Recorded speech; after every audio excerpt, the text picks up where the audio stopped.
everyone, for today's video I'm going to be reviewing and unboxing the NYXI Chaos Pro Controller for the Nintendo Switch, the Nintendo Switch OLED, and the Nintendo Switch Lite. Yes, you can use this controller on every single Nintendo Switch device. Now before I unbox this lovely controller right here, I just want to give a massive shout out to the kind folks at NYXI for sending me out this controller to review. But I'm going to be honest with you, the viewer. By the end of this video, I'm going to give you my 100% truthful review of the controller. If it's good, it's good. If it's bad, I'm going to call it how it is, as I'm a firm believer of only promoting products that are absolutely essential to your collection, whether that's giving you a competitive advantage or just a controller with durability. But so far, with my journey of reviewing NYXI products, all of them have been top tier quality, so I have high hopes for this controller. So here's the packaging. You got the controller on the front with the 3 light modes. Yes, by the way, this controller does light up, only around the thumbsticks though, because each thumbstick has an LED ring around it. And off the packaging, the 3 light modes are a palette, a breathing mode effect, which is just when the light dims and then brightens right back up, and a rainbow breathe. So it's going to be all the colors with that breathing effect. So in other words, you can pick a color, you can make it breathe, or just have the rainbow effect. On the side here, well, it's just another shot of the controller. Here we go. At the back, you have all the colors listed, which is rainbow, red, orange, yellow, green, blue, pink, a light blue, and purple. Not sure if you guys can see this, but there you go. And on top of that, there are back buttons. Yeah, 4 back buttons to be exact. You got TPU rubber grip. It has 6 to 8 hours of playtime for the battery life, The main selling point of the controller, and I cannot stress this enough, this is something you need in your life. Aren't you tired of stick drifting controllers? If you are, this is for you. Over time, your joystick's not gonna die or create stick drift. This should last you a lifetime. And of course, everybody's favorite thing, it does have a turbo mode function. I'm not a big fan of it as it is completely broken. If you don't know what the turbo function does, I'm going to go ahead and put the timestamp up so I can explain it there better, as I am going to go over all the key features on this controller. So essentially, this is going to be a review, unboxing, and tutorial video, all dedicated for this controller. Now let's get to unboxing. I know I'm taking forever to get to this part. I just really wanted to go through the packaging as it really goes over the key features. Here we go. Here is the controller.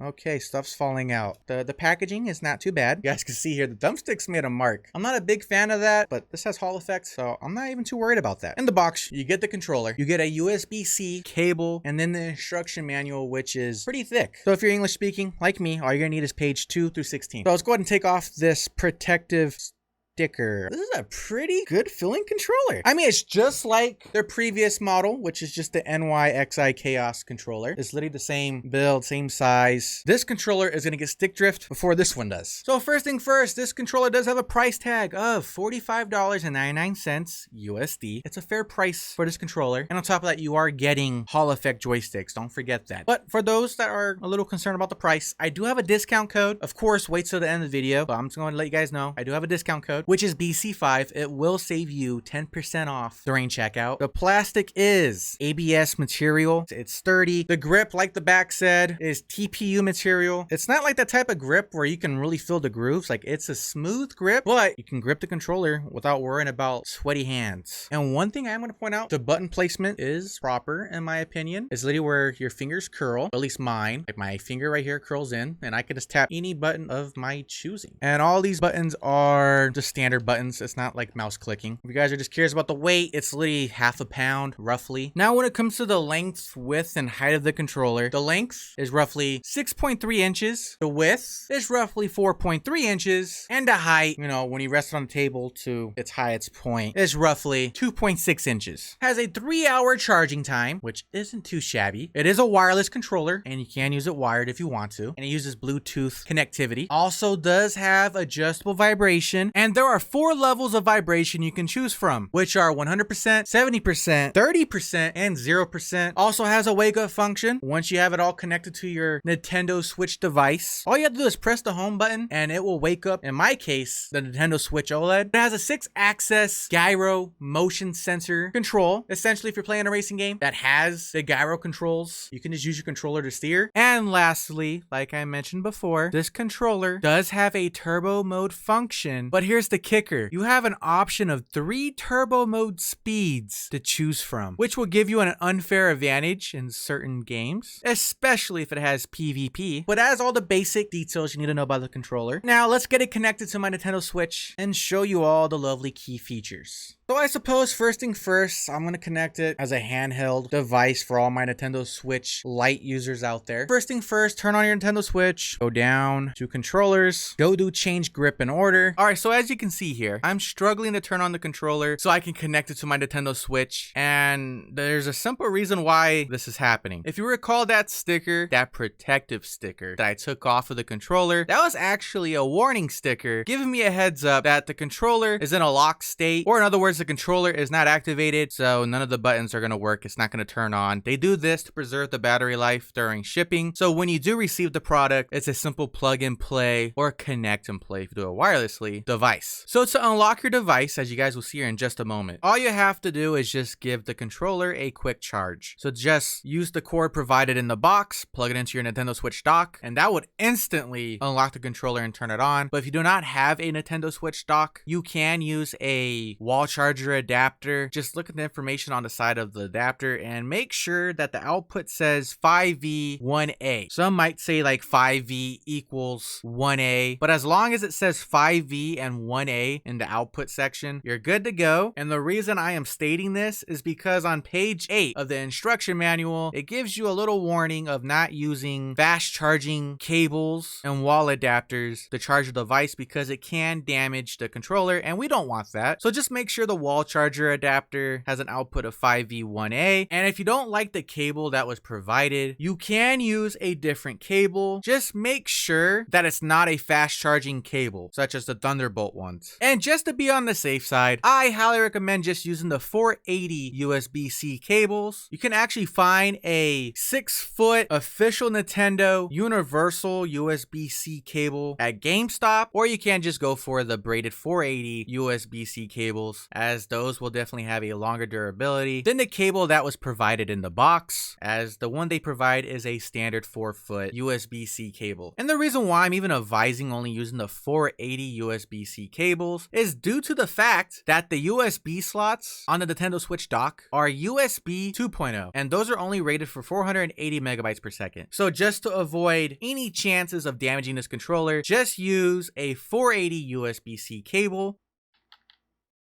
There we go. I just had to hit the triggers a little bit and we are good to go. All right, let's do this again. So let's say you have the Nintendo Switch Lite, or you just have your Nintendo Switch in the handheld mode. All you have to do is go down to controllers, go to change grip / order. Now you take your Chaos Pro controller and hold this middle button till the controller turns on. What you just did is enter pairing mode, and you can tell that it's on because, well, that was fast. I just blocked the shot. Oh my goodness. Now without blocking the shot, you see the LED light is on. And bam! Look at that. It auto connects for you. You don't even have to hit the triggers. All right, I'm gonna go ahead and tell you guys right now, when programming the back buttons, it can be a little tricky. And I need you guys to really pay attention to my instructions for this part, okay? Or else you're gonna go through the same thing I was going through, where I accidentally programmed multiple buttons, you know, a macro function instead of a single button. So, as you guys can see here, my M2, which is right here, it goes M1, M2, M3, M4. So my M2 is my A button now, which is great. All right, that's very simple. I did that off camera. Let me show you guys how to program the other buttons. Hold down the T button, the turbo button, press the key you want to program. So I'm going to program M1, this button right here. I'm going to press it. I'm gonna let go. As you guys can see here, that LED light is letting me know I'm in the M1 program state. And for this button, I'm just gonna press B. Then you press the back button that you want to program, M1 in my case. Press it to finish programming, and you'll know you're out of the programming state when the LED light returns to the top LED light. And by the way, each LED light on the front corresponds with a back button when you're programming the back keys. The top LED is for M2, the second LED is for M4, the third LED is for M3, and the bottom one, as we just saw, is for M1. But now let's go over the macro function. Hold down the T button. I'm gonna go with M3, so this button right here. I'm gonna press it. There we go. The LED light is now from the second from the bottom. So I'm in the program state. I'm going to program it to left and right. Then I'm going to press this button once more. So now whenever I press M3, watch my screen. I just pressed it.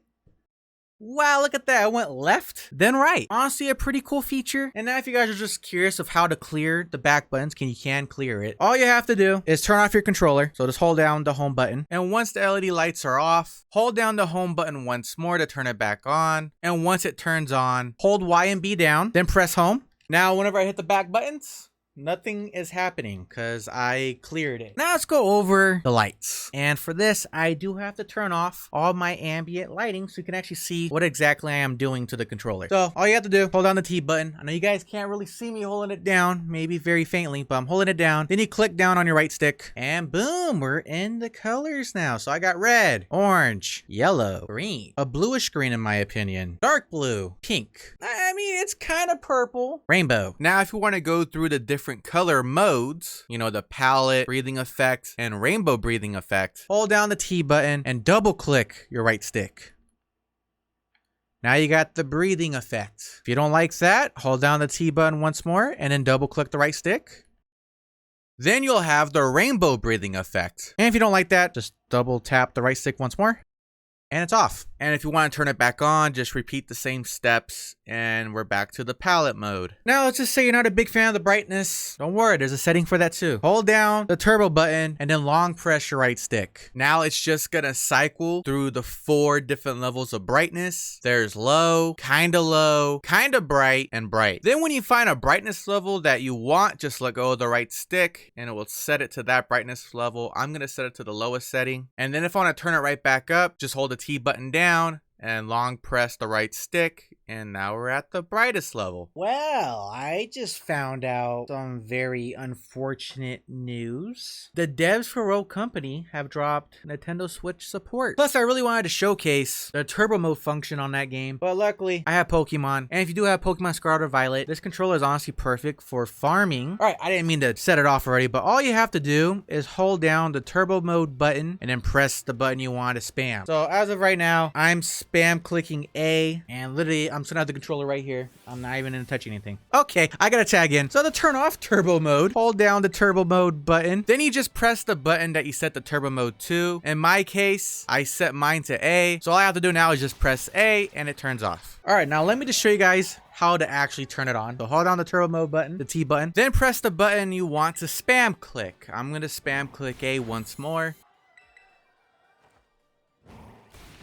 And for the gyro controls, I am on Fortnite, and as you guys can see, wherever I turn the controller, it's very responsive in game, and I can literally just use the controller to aim if I really wanted to. Now, the last and honestly pretty cool feature about this controller, you can use your cell phone to program the controller. And all you're gonna need is the KeyLinker app, and to find that, all you have to do is go to your app store, type in KeyLinker, and it's gonna be this application right here. And once you have it downloaded, go to the KeyLinker app, then you just press and hold down the pairing button on the back of the controller till it pops up on your screen. And for me, the device name was SP5-248 LED. And a quick disclaimer, you cannot use this controller with your mobile device. I tried using it with Minecraft and nothing happened. It's just able to connect to your phone, so it can connect to the app, and then you can make whatever changes you want to the controller with the options provided. You can adjust the lights here. You can program your turbo mode button here. You can adjust your vibration here as well. When it comes to your joysticks, you can adjust these as well. And then you can also customize the buttons here. There's the Switch layout. Hit this button. There you go. You have the Xbox layout. You can adjust the shutdown time. That's honestly pretty cool. Oh, you can also factory reset your controller if you really wanted to. The only downside about programming the controller with the application is that you don't have your back buttons on here. Like, they're not programmable with the application, which is very unfortunate. I just found out another great aspect about this controller, and that's the fact that you can use it on PC. You can use it wired or wireless with the PC. I have a Windows 10, so I'm not sure about Mac, but I know for Windows 10 it is usable. But there is one thing about this controller with the PC that is kind of odd. If you did use the app and change the programming for the buttons, like I changed mine to an Xbox layout, when it's wired in, it's gonna have that layout, but once you go wireless, it goes to the Nintendo Switch layout. I don't know why it does that. Right now I'm on the gamepad tester because I really want to showcase the turbo mode speed speeds as I wasn't able to really show it. So I'm gonna go ahead and program my right trigger. Just hold down the T button, press RT, and as you guys can see on the screen, it's rapidly pressing without me touching it. Now to adjust the speed, you just hold down the T button and go up with the right stick. And as you guys can see here, the speed has dramatically increased. And if I do it once more, it's not really noticeable, but it's even faster. But to slow it down, just hold down the T button and press down on the right stick. And as you guys can see, it's slowly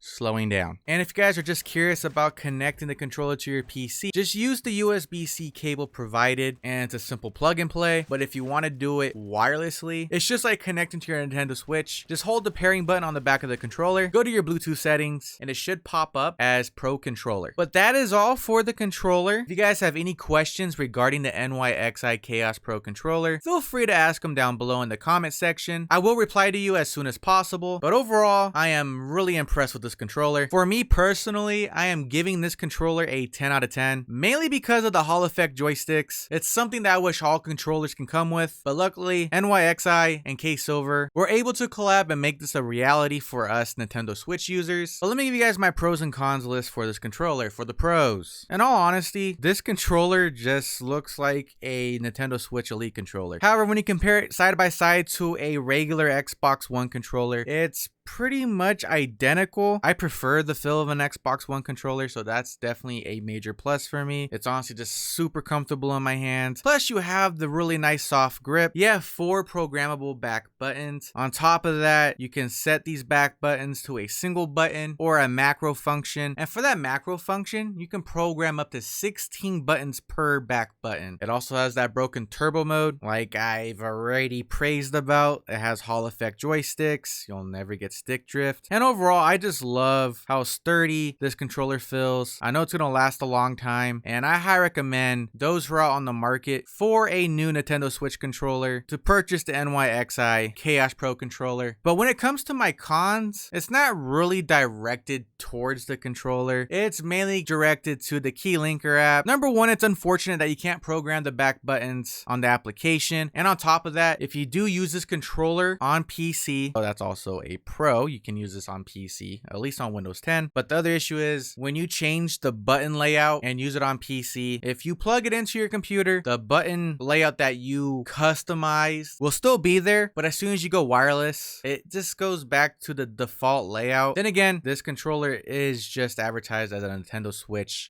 Lite, and Nintendo Switch OLED controller. I just found out it works on PC randomly. But other than that, I highly recommend it. If you do want to purchase this controller, I will have it linked in the description, and make sure when you're checking out to use code BC5 to save yourself 10% off on your order. Other than that, hopefully you guys did enjoy today's video. Make sure to drop a like, subscribe if you're new, all that good stuff, and I'll catch you guys in the next video. Have a good one.